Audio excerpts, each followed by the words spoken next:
Alguns anos atrás eu li uma matéria dizendo que o cyberpunk estava morto.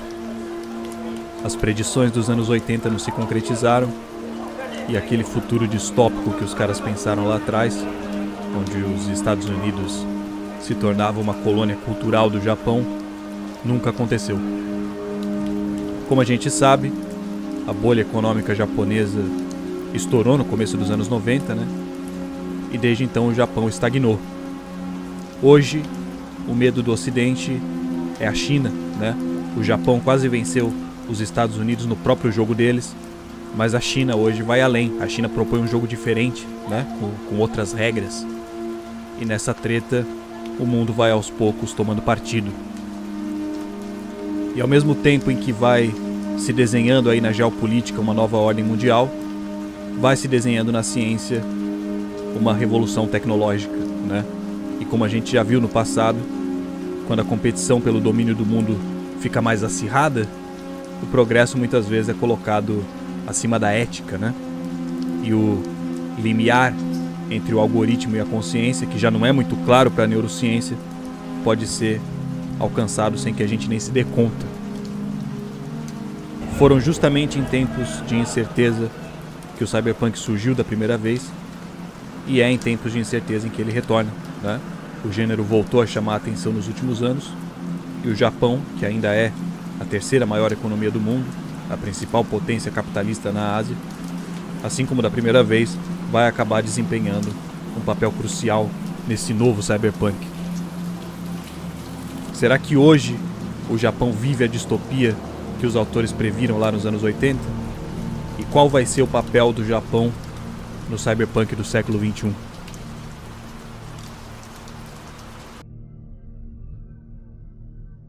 Conceitualmente falando, o próprio Mike Pondsmith disse uma vez que São Paulo e o Rio de Janeiro eram as cidades mais cyberpunk que ele já esteve, né? Principalmente por conta da desigualdade e da violência, né?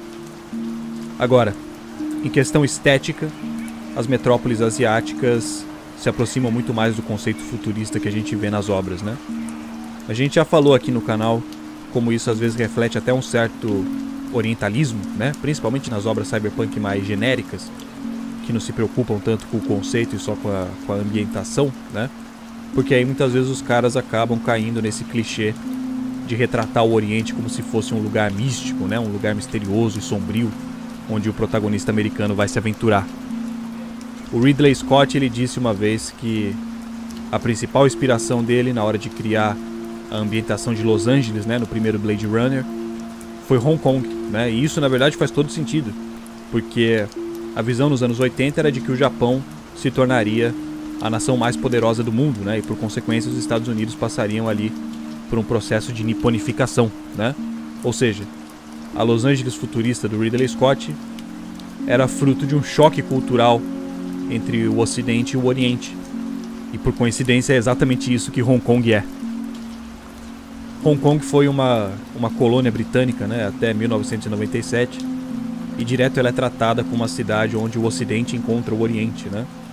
Hong Kong é um dos melhores modelos que a gente tem para tentar entender como seria esteticamente uma metrópole cyberpunk, né? Uma fusão capitalista caótica entre o berço da civilização ocidental e o berço da civilização oriental, né? A Inglaterra e a China. Não que hoje Tóquio seja muito diferente disso também, né? Até porque, como os Estados Unidos se perpetuaram no século XX, hoje a gente vive num mundo americanizado, né? Então, ao invés de Los Angeles ter ficado um pouco mais parecida com Tóquio, Tóquio é que acabou ficando um pouco mais parecida com Nova York. Agora, o Ridley Scott disse também que ele tinha imaginado Hong Kong num dia bem ruim, né? Ele provavelmente estava falando da chuva. Em praticamente todas as cenas do Blade Runner que acontecem na rua, né? Tá sempre chovendo. E o engraçado é que nos anos 80 as pautas ambientais ainda não eram tão faladas quanto hoje em dia, né? Mas hoje a gente já sabe que com o aquecimento global e tudo mais, é realmente possível que o futuro seja mais chuvoso mesmo, né? Na época é possível que ele tenha visto na chuva uma forma ali de exaltar a estética neo-noir, né? Que é muito presente nas obras cyberpunk, assim como na névoa, né? Na noite, a confusão da metrópole, os vultos, as silhuetas contra as luzes, né? Cada pessoa ali cuidando da sua própria vida, os rostos cobertos pelos guarda-chuvas. Tudo isso adiciona uma certa mística, né? Uma ambientação de mistério e tudo mais. E além disso, a vida no mundo cyberpunk não é fácil, né? E a chuva constante torna tudo ainda mais complicado. Você já nem percebe ela ali, de tão acostumado que você já tá, mas com certeza seria mais fácil caçar androides no seco do que debaixo de chuva. E o interessante é que até em algumas obras cyberpunk japonesas, né, que nem no Ghost in the Shell, por exemplo, a cidade de Newport City, né, que é uma cidade fictícia, mas que na história fica localizada perto de Osaka, aqui no Japão, ela tem também a estética mais inspirada por Hong Kong do que pelas metrópoles japonesas, né? A gente vê em diversos momentos placas escritas em chinês ao invés de japonês, e alguns cenários lembram muito a antiga favela vertical de Kowloon, né, que foi demolida nos anos 90, mas que nos anos 80 era vista como um modelo perfeito do cyberpunk, né? Kowloon era uma cidade vertical clandestina, construída sem planejamento nenhum dentro de Hong Kong, né? Ela foi a região mais densamente povoada que já existiu na Terra, né? O bagulho era todo dominado pelas tríades, né? A máfia chinesa, e a cidade não seguia nem as legislações de Hong Kong nem da China, né? Na verdade, Kowloon era quase autossuficiente. Tem poucos registros de imagens de Kowloon na internet, mas era um ambiente muito escuro, muito úmido, que mesmo quando não estava chovendo você tinha que andar de guarda-chuva aberto por causa das goteiras, né, dos canos que tinha no teto dos becos. E o interessante é que hoje a gente tem alguns becos aqui em Tóquio que lembram muito a aparência dos becos de Kowloon, né, principalmente em Shinjuku, em Ueno e até em Ginza, que ironicamente é o metro quadrado mais caro da cidade. Essas passagens sombrias de Ginza, elas são geralmente usadas pelos empregados, né, principalmente os funcionários dos hotéis de luxo, né, dos restaurantes de luxo. E eles ficam ali separando o lixo, fumando cigarro ali na pausa do expediente. Eles ficam espreitando ali na escuridão dos becos para não enfeiar as alamedas iluminadas, né? E essa é outra característica marcante, se não a mais marcante das metrópoles cyberpunk, né? As luzes. Num capitalismo desenfreado, as propagandas tomam conta da paisagem urbana. Painel luminoso para lá, telão para cá, né? Letreiro de neon. E nisso Tóquio também não deixa a desejar nem um pouco. Uma característica importante da irregulamentação da publicidade, né, é que as cidades perdem a identidade urbana, né? Uma pessoa desatenta que veja uma foto do cruzamento de Shibuya pode facilmente confundir com a Times Square em Nova York, por exemplo, né? Os autores cyberpunk usam isso como recurso estético para representar a globalização, né? A arquitetura e a cultura local desaparecem debaixo da poluição visual das propagandas. Você não sabe nem em que país você está, mas o outdoor da Coca-Cola está sempre ali, onde quer que seja, né? É a representação de uma espécie de culto global às corporações, né? Um bagulho muito maior do que qualquer nacionalismo, num ponto em que a função da propaganda já está muito além de meramente anunciar um produto, né? Mas de perpetuar o poder dos signos sobre as pessoas, né? Agora, o interessante é que no Blade Runner 2049 a cidade é bem mais escura do que no primeiro filme, né? Como Blade Runner 2049 é uma obra mais recente, isso já é provavelmente para retratar os efeitos das crises ambientais, né? Da crise energética, num futuro onde as cidades já não podem continuar se dando ao luxo de manter milhares de telões acesos dia e noite, né? Talvez o cyberpunk do século XXI não seja tão iluminado quanto dos anos 80. No Blade Runner 2049 e no Cyberpunk 2077 a gente já vê também áreas da cidade que se tornaram inabitáveis, né? Ou por acúmulo de lixo, ou por desertos tóxicos, né? Que se formaram ali por decorrência das alterações climáticas. Algumas obras cyberpunk também, né? Umas mais modernas assim também relatam às vezes partes das cidades que ficaram inundadas, né? Com o aumento do nível do mar por causa do derretimento das geleiras, né? Outro detalhe importante em relação à estética é o neon, né? Que nos anos 80 estava na moda. Hong Kong e Las Vegas principalmente eram cheias de letreiro de neon para lá e para cá. Mas isso também vem mudando, né? Desde que o LED se popularizou, ele se mostrou uma opção muito mais barata na produção de painéis do que o neon, né?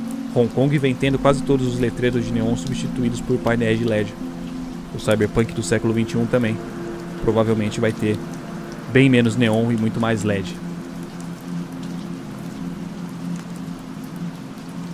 Um aspecto que alguns autores vêm explorando também é a possibilidade de no futuro as cidades serem completamente escuras e todas as publicidades aparecerem individualmente no implante de realidade aumentada em cada pessoa, né? Ou seja, a metrópole é totalmente cinza e estática, mas o implante de realidade aumentada no olho de cada pessoa, né, faz com que ela veja um monte de hologramas e publicidade saltando em todo quanto é canto, né?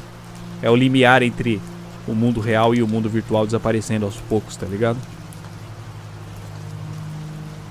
Agora, além das luzes, das propagandas, né, e tudo mais, quase todas as obras cyberpunk também retratam uma cidade depredada, né? É o high-tech low-life, quando as contradições da sociedade se tornam evidentes ao ponto de ter mendigo dormindo embaixo de outdoor da Apple, né? No Akira, que também é um cyberpunk japonês, a cidade de Neo Tóquio é uma cidade extremamente tecnológica, né? Mas extremamente depredada, cheia de lixo, cheia de pichação, construções antigas, parede rachada, semáforo queimado. Além de ser, claro, uma cidade extremamente violenta também, né? Cheia de crime e gangues e tudo mais. O Japão, como vocês sabem, ainda é um dos países mais seguros do mundo, né? Tóquio diversas vezes citada como a cidade mais segura do mundo. E existem inúmeros motivos para isso, né? Mas um deles é porque a desigualdade social no Japão afeta principalmente os idosos, né? E os idosos, eles não têm mais o vigor necessário para se revoltar contra o sistema, tá ligado? Para cometer crimes, para protestar, que nem os autores dos anos 80 pensavam que seria. O William Gibson, ele descreve o indivíduo cyberpunk como um marginal, né? Que sobrevive na periferia da sociedade, mas que tem um conhecimento acima da média dos usuários, né? E por isso as corporações acabam se submetendo aos serviços dele para atividades perigosas e ilegais que um profissional qualificado geralmente não aceitaria, né? E aí, nessas situações, o marginal pode ver a chance de passar a perna na corporação, né? Não por uma questão ética, porque ele não está nem aí para ética, né? O indivíduo cyberpunk, ele não quer mudar o sistema, ele quer sobreviver. Que nem o Mike Pondsmith diz, né? Cyberpunk não é sobre salvar o mundo, é sobre salvar a si próprio, né? Mas na tentativa de salvar a si próprio, o indivíduo cyberpunk acaba muitas vezes levando o caos ao sistema, né? O problema é que nem eu falei, no Japão, o indivíduo cyberpunk em potencial está muito velho, né? Ele não tem mais energia para levar caos ao sistema e muito menos domínio da tecnologia, né? E essa é uma tendência que a gente vem vendo no mundo todo também, né? As populações vêm envelhecendo e os sistemas de pensão não estão dando conta da demanda, né? E aí os idosos acabam tendo que trabalhar até o fim da vida ou tendo que morar na rua por falta de dinheiro. E ao mesmo tempo, o trabalho infantil vem se tornando cada vez mais comum, né, para suprir a falta de mão de obra. Então, talvez o cyberpunk do século XXI não seja tão violento quanto dos anos 80, mas isso não quer dizer que ele seja menos miserável, né? As contradições mudam de lugar, mas não desaparecem, até porque a estrutura social depende delas, né? Agora, junto com o low life, o outro pilar do cyberpunk é o high tech, né? O cyber do cyberpunk. Tóquio é uma das cidades mais tecnológicas e conectadas do mundo, né? A parada do cyberpunk é que ele tenta demonstrar que esse avanço tecnológico ele não alavanca as condições de vida por si só, né? Muito pelo contrário. A alta tecnologia é usada para perpetuar ainda mais as contradições da sociedade, né? William Gibson diz que a rua encontra sua utilidade para as coisas, né? Ou seja, cyberpunk seria sobre como as ruas se utilizam da tecnologia para sobreviver, além, lógico, de como as corporações se utilizam da tecnologia para se perpetuar no poder, né? Aqui no Japão são comuns aquelas máquinas de venda automática, né? Chega a ser até uma marca registrada do Japão, o bagulho tem em todo canto, né? Agora, lá no bairro de Kotobukicho, por exemplo, né, em Yokohama, que é conhecido por ter uma concentração grande de moradores de rua, grande parte dessas máquinas de venda nesse bairro específico, ao invés de vender suco e refrigerante, elas vendem bebida alcoólica e cigarro, né? E isso é extremamente incomum em outras regiões da cidade. Eu acho que esse é um bom exemplo de high-tech low-life, né? Você tem a tecnologia das máquinas de venda aplicada de forma a perpetuar as contradições da sociedade, né? Ao invés de tentar resolvê-las, né? Porque aí, lógico, os moradores de rua acabam gastando o pouco que eles têm ali nas máquinas de bebida e cigarro, né? E isso acaba produzindo vício e um monte de problema de saúde e tudo mais, né? Na verdade, o Japão é um lugar perfeito para tentar entender como as corporações têm poder sobre a sociedade e, consequentemente, sobre o indivíduo, né? Tanto que o próprio gênero cyberpunk foi inspirado pelo capitalismo japonês dos anos 80, né? Até o final da Segunda Guerra, no Japão existiam os Zaibatsu, né? Que eram conglomerados industriais e financeiros gigantescos que serviam o Império do Japão, né? Os Zaibatsu, além de serem responsáveis por todo o desenvolvimento industrial do Japão durante o Império, eles também fabricavam todo o material militar para o exército imperial, né? Durante as guerras aí que o Japão se meteu. Ou seja, o Império era totalmente dependente dessas corporações, né? E isso fazia com que elas adquirissem um puta poder político, né? Só que quando o Japão perdeu a Segunda Guerra, os Estados Unidos começaram um processo de desmilitarização do Japão, né? No começo a ideia era acabar com todos os Zaibatsu, até para favorecer o livre mercado, né? Mas com o tempo, os Estados Unidos perceberam que a economia japonesa era tão dependente dessas corporações que se eles simplesmente acabassem com todas elas, o Japão ia falir, né? E os Estados Unidos não queriam que o Japão falisse, porque senão ele ia ficar vulnerável à influência da União Soviética durante a Guerra Fria, né? Então os caras basicamente mexeram um pouco na estrutura e mudaram o nome dos Zaibatsu, né? Hoje eles se chamam Keiretsu. A Mitsubishi, por exemplo, é um deles, né? Como vocês sabem, hoje em dia a Mitsubishi não produz mais material militar, né? Mas essas corporações, elas são tão grandes e têm tantas subsidiárias, né? Que é difícil ter noção do quanto elas influenciam na nossa vida aqui no Japão. Se você prestar atenção, talvez você note que o ar-condicionado do teu apartamento é da Mitsubishi, tanto quanto o carro que está na tua garagem, né? E se você for atrás, talvez você acabe descobrindo que o posto de gasolina onde você abastece o seu carro também é uma subsidiária do grupo Mitsubishi. E o mais bizarro de tudo é quando você percebe que o banco onde está todo o seu dinheiro, e que inclusive foi onde você fez o empréstimo para poder comprar o seu carro, também é da Mitsubishi. Assim como a escada rolante que você sobe no shopping, ou o elevador que você pega todo dia para chegar no teu escritório no trabalho, tá ligado? E quando não for a Mitsubishi cuidando de algum aspecto essencial da sua vida, vai ser alguma outra mega corporação, né? Sony, Toshiba, Nissan, Panasonic, né? E em alguns casos, essa influência na tua vida é tão grande que as corporações acabam alterando você, né? A sua personalidade. Às vezes elas acabam moldando o comportamento de uma sociedade inteira, que nem a Toyota fez, por exemplo, né? Hoje a Toyota é a maior empresa do Japão, né? E a partir lá do final da Segunda Guerra, a Toyota desenvolveu o sistema Toyota de produção, que ficou conhecido popularmente como Toyotismo. O Toyotismo nada mais é do que um método super organizado, né, e automatizado de produção em larga escala, que tem o objetivo ali de aumentar a eficiência nas linhas de produção das fábricas da Toyota, né? Acontece que esse método se mostrou tão lucrativo, mas tão lucrativo, que todas as outras grandes indústrias do Japão passaram a utilizar dele também, né? E com o tempo, todas as grandes indústrias do mundo acabaram de alguma forma sendo influenciadas pelo Toyotismo, não só no Japão, né? Só que no Japão essa influência foi tão forte, lógico, né? Tudo isso em conjunto com outros fatores sociais e culturais e tudo mais, né? Mas o Toyotismo foi tão forte aqui no Japão que o método de produção da Toyota transbordou para além das fábricas, né? E passou a ser aplicado indiretamente nos escritórios, no sistema de ensino, né? E, enfim, em toda a sociedade. Esse é um dos grandes motivos dessa cultura japonesa de trabalho excessivo, né? De organização, da disciplina, essa burocracia que é tão evidente em toda a sociedade japonesa, né?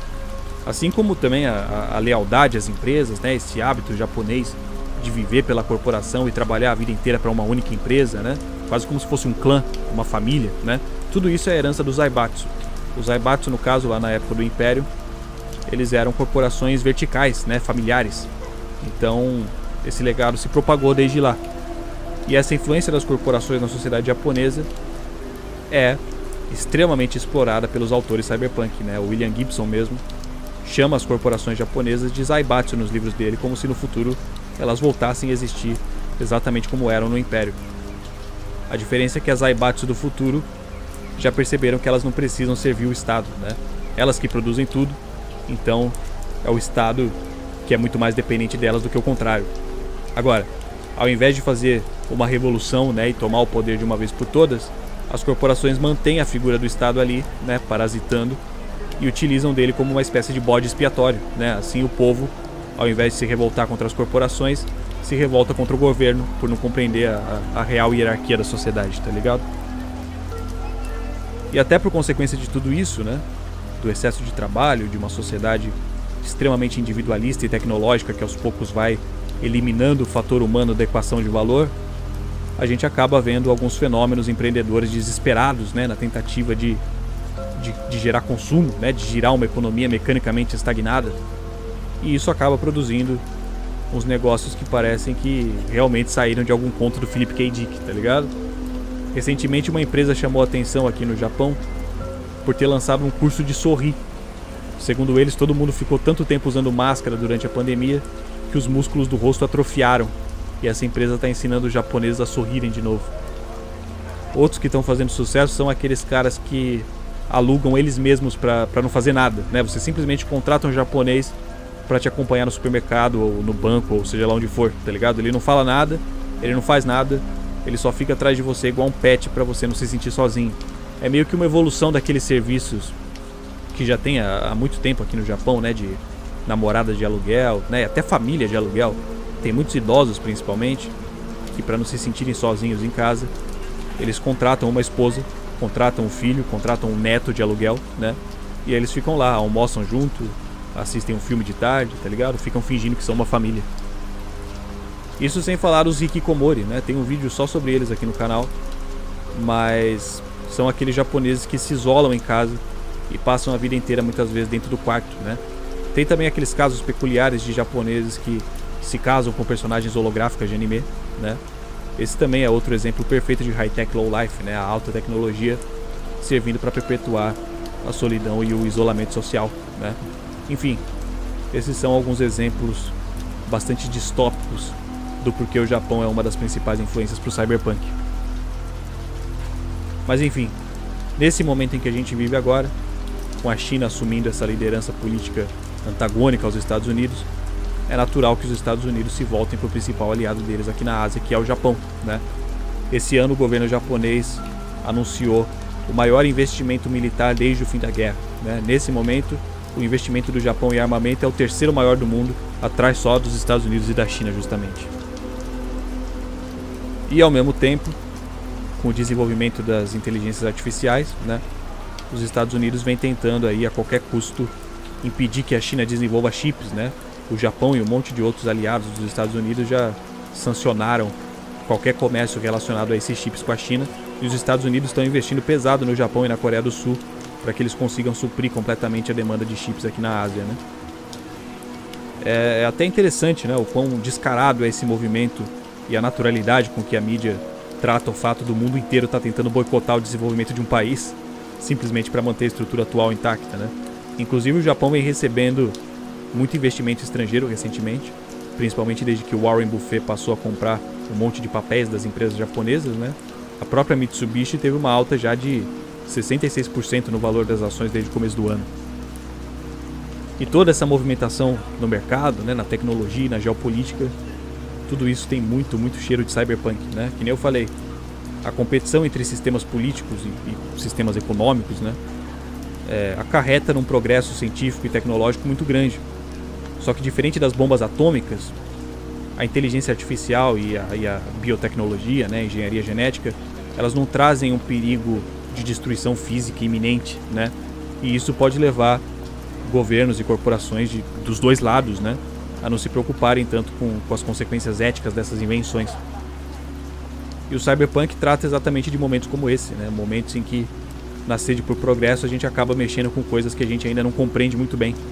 Assim como durante 2 séculos a gente foi queimando combustível adoidado para só depois descobrir os impactos que isso causava no meio ambiente, pode ser que agora, com a possibilidade de hackear seres humanos, a gente acabe causando danos a nós mesmos que a gente só vai perceber daqui a 2 gerações, tá ligado?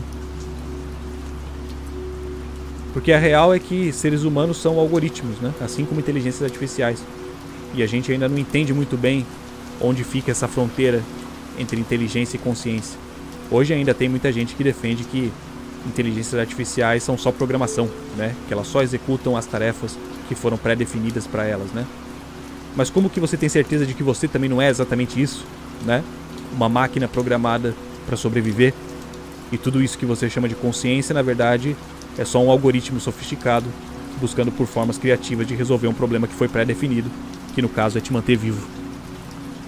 E ao mesmo tempo, né, conforme a gente avança na compreensão do genoma e descobre que doenças podem ser evitadas por meio da biotecnologia, quem é que vai dizer para uma mãe que ela não pode alterar os genes do filho dela pra impedir que ele tenha um câncer de cérebro nas primeiras 2 semanas de vida, tá ligado?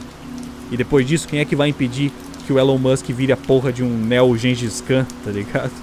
Fazendo engenharia genética em 2 dezenas de filhos pra que eles nasçam super inteligentes, super fortes, super resistentes e ainda por cima dentro dos padrões de beleza que ele estipular, tá ligado? E se todos os bilionários resolverem fazer o mesmo, né? Aí é que nem diz o Douglas Rushkoff, né? Quando a seleção já não é natural, não se aplica mais a lei do mais forte, sim a lei do mais rico. A gente vai parar num admirável mundo novo, né? Uma neo-eugenia fabricada em laboratório. Mas de um jeito ou de outro, eu acho muito interessante essas coincidências da história, né? O fato de que tecnologias tão disruptivas venham em ascensão assim ao mesmo tempo, e tudo isso no momento em que as tensões geopolíticas vêm aumentando junto com as chances de uma catástrofe ambiental, né? Não tem que ser muito inteligente para perceber que tudo isso vai eclodir inevitavelmente em uma grande revolução logo em breve, tá ligado? Eu gosto de pensar que é um bom momento para se estar vivo, né? Poder ver a história acontecer em tempo real e quem sabe não somente a história, mas algo muito maior, né? O surgimento de uma nova espécie superior ao Homo sapiens. A verdade é que aos poucos a gente vai ter que se habituar a olhar o universo com uma lente um pouco mais ampla, né? Chega um momento em que já não dá para desvincular os assuntos da sociedade do meio ambiente e nem o meio ambiente do cosmos. A história da nossa civilização até aqui tem muito pouco a nos dizer sobre o que está por vir, tá ligado? A gente precisa se abrir para a realidade de que nós somos primatas, né? Indefesos, e que provavelmente existem no universo causas que estão muito além do que o nosso cérebro de mamífero consegue computar. E no fim, os átomos que hoje compõem meu corpo talvez venham a compor a placa-mãe do computador que vai produzir a consciência de algo muito maior do que eu. Então, de certo modo, eu também vou estar lá, né? Eu também vou ser essa coisa. Aí só me resta torcer para que a transição disso para aquilo seja rápida e indolor. E é isso, mano. Espero que vocês tenham gostado. E é nóis.